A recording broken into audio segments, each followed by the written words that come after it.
Indian education system को mafia और politician दोनों मिलके हाईजैक कर लिए हैं। इंडियन एजुकेशन सिस्टम को जैसे कोई हाईजैक कर लिया है। एक रावण था, एक सन्यासी के वेश में आया और सीता माया को ले गया। अभी लगता है कि जैसे एक रावण आज खुद शिक्षा का देवी सरस्वती को भी हाईजैक करके ले गया। मैं एक लोअर मिडिल क्लास फैमिली में आया हूँ। मैं जब पढ़ता था स्कूल में, गांव से आया हूँ, सरकारी स्कूल में पढ़ते थे। साल में 3 महीना 4 महीना ऐसा भी होता था जब घर में खाने के लिए नहीं होता था। एक बार खाते थे तो एक बार नहीं खा पाते थे। उसके बाद जब कॉलेज पढ़ने के लिए आए, माँ जेवर बेचे। कभी एग्जाम का टाइम, कभी कुछ ज्यादा जरूरत होता था तो पापा जमीन बेचते थे। मेरे बच्चों को भी मैंने पहले से बोल दिया था कि ट्राई करो, अगर सरकारी कॉलेज में नहीं होता है तो मैं पढ़ा नहीं पाऊंगा। दोनों के दोनों सरकारी कॉलेज में पढ़े, क्योंकि प्राइवेट कॉलेज में पढ़ाने का चाहे जितना बड़ा जितना अच्छा भी एजुकेशन हो, सामर्थ्य मेरा नहीं था। आज देश में जहां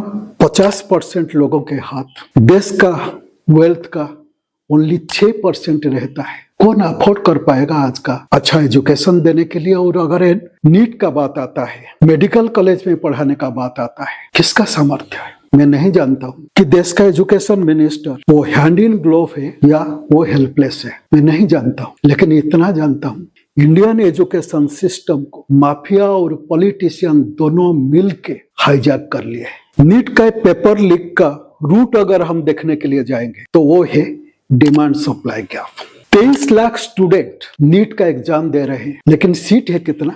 1,10,000 से 1,20,000। और ये जो 1,10,000 से 1,20,000 सीट है, उसमें से सरकारी सीट है मैक्सिमम 63,000 या 64,000, उसी के बीच। और प्राइवेट कॉलेज का जो सीट है वो सीट है 73,000 से 74,000।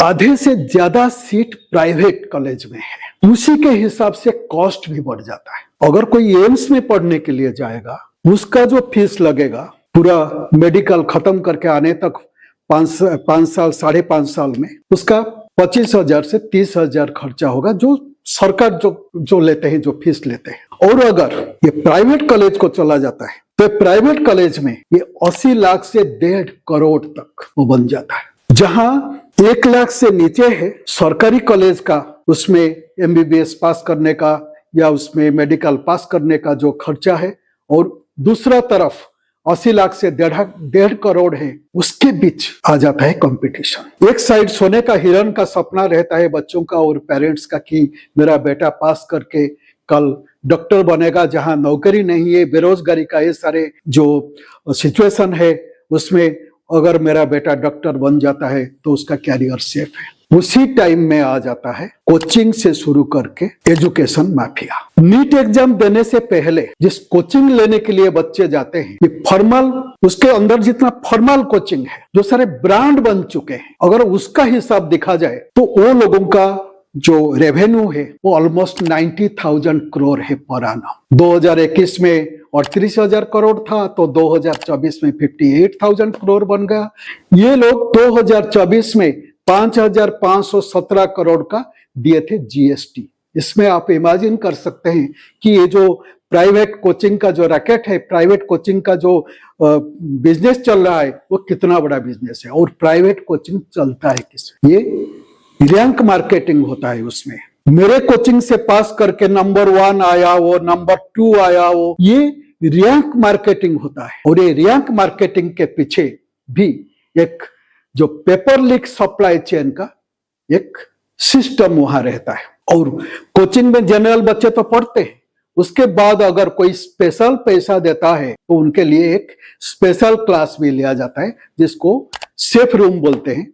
उसके लिए स्पेशल क्लास भी लिया जाता है एग्जाम से पहले। दूसरा बात आ गया कि उसको लेके जो रैकेट जो सारे शुरू हुआ, उसमें अंदर से होते हुए लोग, जिन लोग NTA में है, जिन लोग वो सिस्टम के साथ जुड़े हुए हैं, वो लोगों को लेके वहां कोचिंग तक, और कोचिंग के बाहर भी ये जो ब्रांडेड कोचिंग इंस्टीट्यूट है उसके बाहर भी बहुत सारे छोटे मोटे कोचिंग वो चल रहा है।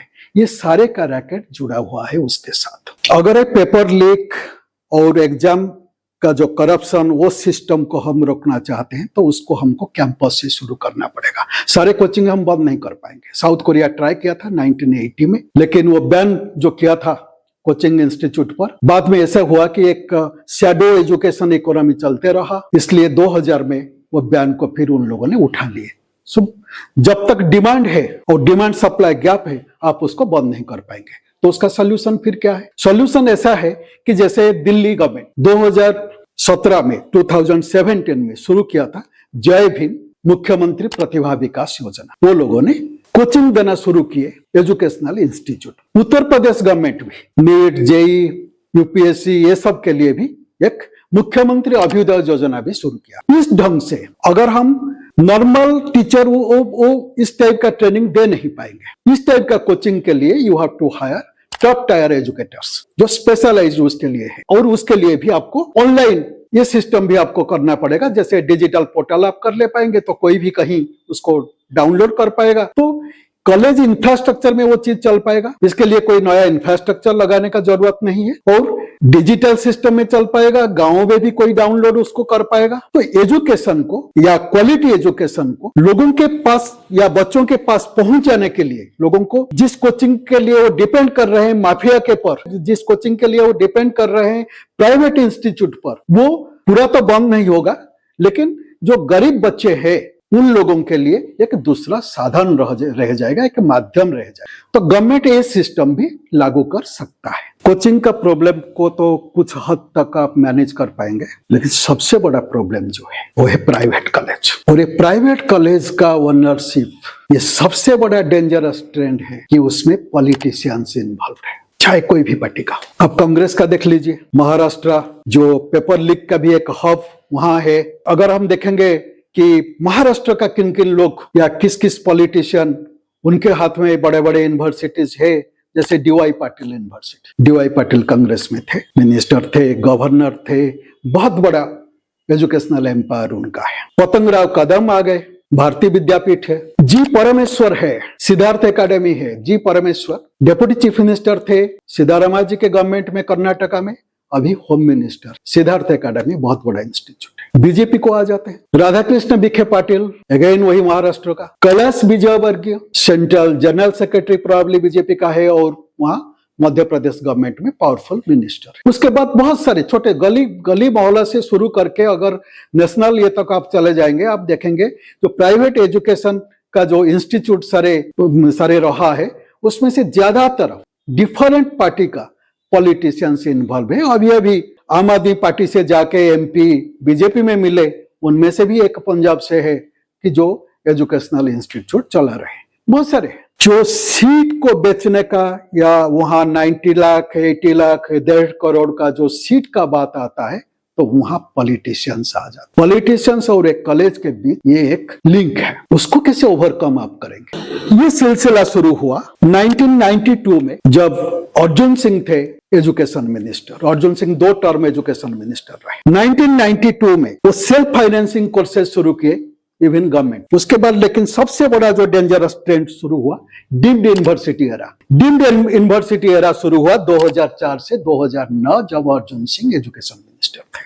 टंडन कमेटी 2009 में उसको बहुत क्रिटिसाइज भी किया, ये जो डीम्ड यूनिवर्सिटी एरा को। डीम्ड यूनिवर्सिटी हो जाने के बाद क्या होगा कि स्टेट का कोई लॉ आपका काम नहीं करेगा, वो अपने मर्जी से वो सीट से शुरू करके उसका कितना कॉस्ट रखेंगे, ये सारी चीज वो उनके कंट्रोल में आ जाता है। एनटीए शुरू हुआ 2017 में, जब प्रकाश जावड़ेकर थे एजुकेशन मिनिस्टर। सोच क्या था? सोच ये था कि ये जो प्राइवेट कॉलेज है वो लोकली सीट बेचते हैं, तो इसलिए उसको वो करप्शन, एजुकेशन में वो करप्शन को ओवरकम करने के लिए उसको सेंट्रलाइज्ड किया जाएगा। लेकिन हुआ क्या? लोकली सीट बेचने के बजाय अभी सेंट्रली क्वेश्चन पेपर लीक करना हम शुरू करें। तो ये जो क्वेश्चन पेपर लीक का जो सिंडिकेट सारे शुरू हुआ, वो उसी के बाद सारे शुरू हो गया। तो जहां पॉलिटिशियंस इन्वॉल्व है, उसको कैसे आप ओवरकम करेंगे? सबसे बड़ा चैलेंज है, क्योंकि पॉलिसी मेकर आप है, बिजनेस आप चला रहे हैं, सीट आप डिसाइड कर रहे हैं और कॉस्ट आप डिसाइड कर रहे हैं। और उसमें सबसे बड़ा, आप तो महान बन जाते हैं, आप शिक्षाविद बन गए, महान बन गए,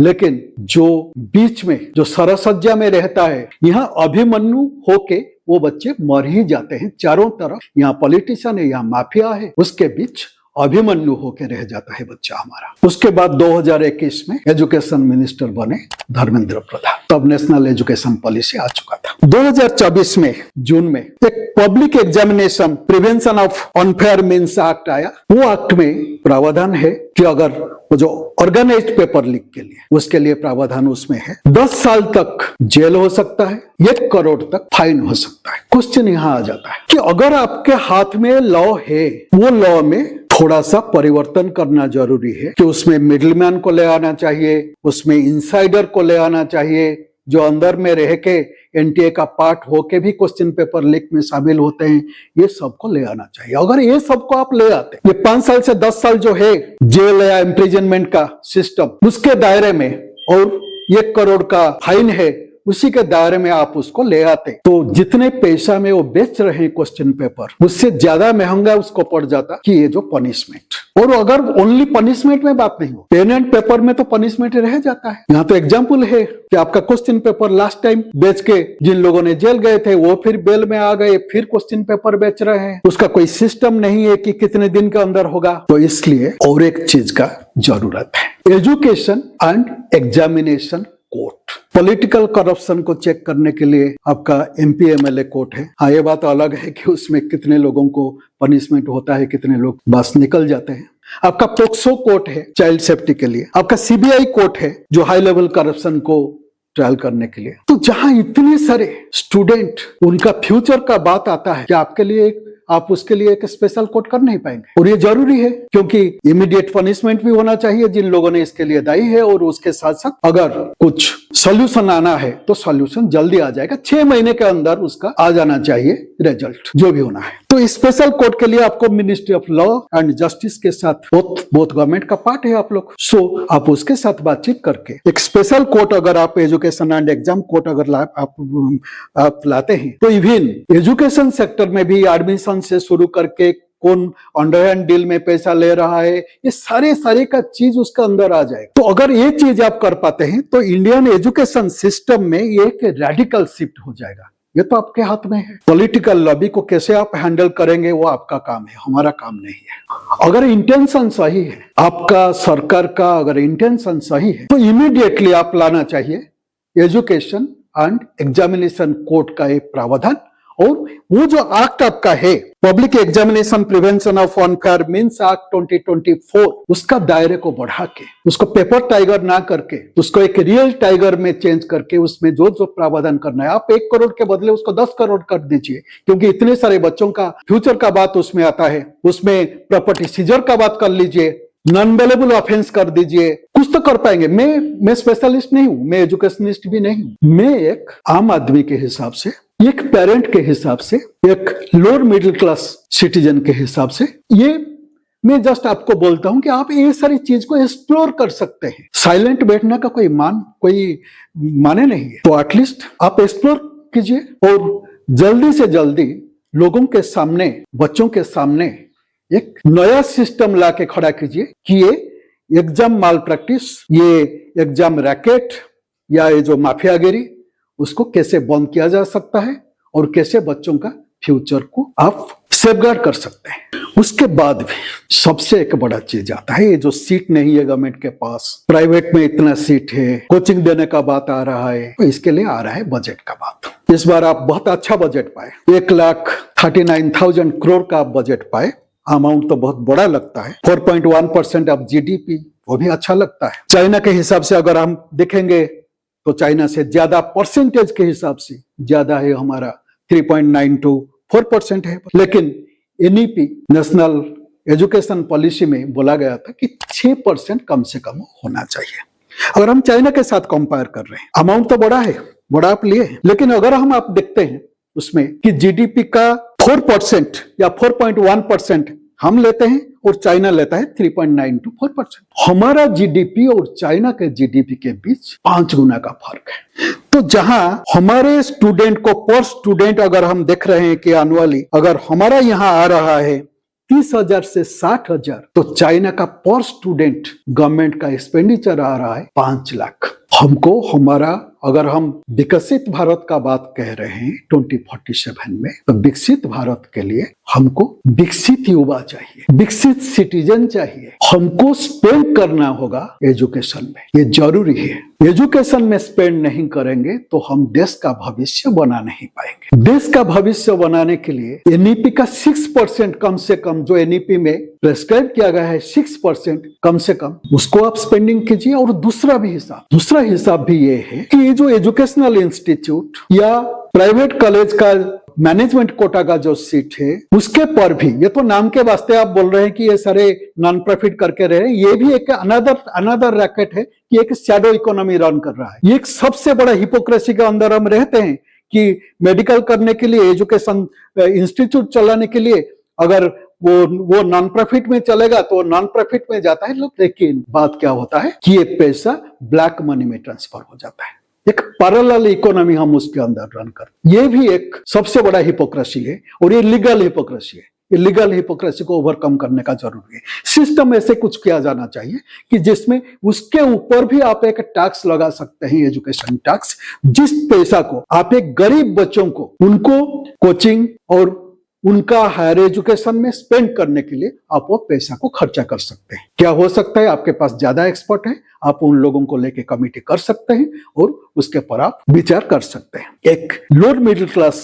सिटीजन के हिसाब से ये मेरा सुझाव है। मेरा रिक्वेस्ट है, जिन लोगों ने उसको देख रहे हैं, हम एम्प्लॉयमेंट का बारे में बात कर रहे हैं। एजुकेशन एम्प्लॉयमेंट का एक फाउंडेशन है, एजुकेशन बिना एम्प्लॉयमेंट हो नहीं पाएगा, इसलिए हम उसको, इस सब्जेक्ट को आज डील किए। नेक्स्ट मंडे वही इवनिंग में फिर आप हमारे साथ जुड़ के रहिए, हम डिस्कशन करते हैं कि देश का एम्प्लॉयमेंट पॉलिसी कैसे होना चाहिए। हर हर महादेव।